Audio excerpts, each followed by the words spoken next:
Hi guys! So another unboxing tayo for today's video and kailangan ko pang mag-voice over kasi nga wala naman palang audio itong na-record ko. So itong ina-unbox ko nga pala guys ay prepaid eSIM. So ito na siya guys ang nabili kong prepaid eSIM from Smart.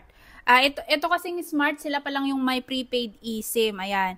Yun kasing eSIM na ginagamit ko ngayon is Globe, pero naka-plan siya. Sa Globe kasi meron na silang eSIM, pero yun nga lang, kailangan mo talagang mag-apply ng postpaid plan para ma-convert yung SIM mo into eSIM. Buti naman at meron na itong Smart na kahit prepaid, pwede nang ma-avail or magamit yung prepaid eSIM. Mas maganda kasi ito, lalo na sa mga naka-iPhone, ganyan, or sa mga kahit anong Android phone naman na capable ng eSIM. Hindi lahat ng cellphone may eSIM. Para po ito sa mga, I believe, mga high-end, yung mga flagship phone na may eSIM.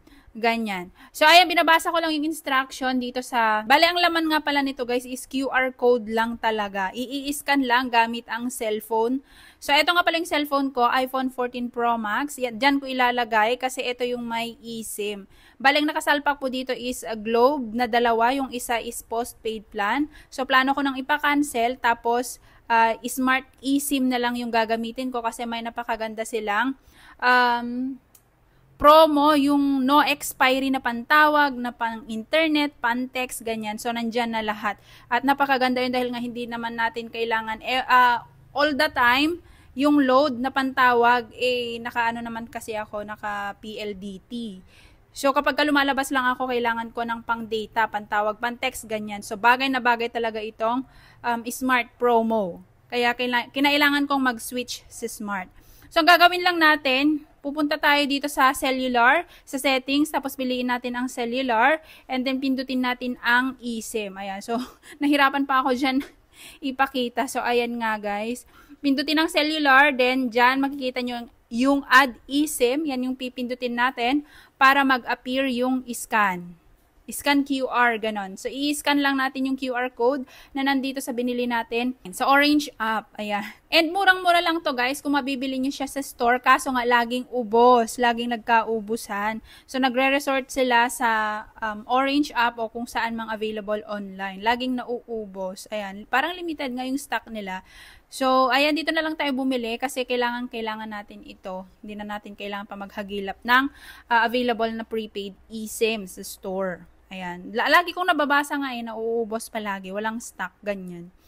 So, ayan, ang ginagawa ko lang dyan ay in-scan ko lang yung QR code, then naantay ko lang. May mga, ayan o, may mga specific steps na kailangan gawin. Madali lang naman kapag ka na-scan mo na yung QR code, andyan na, ready na yung SIM card.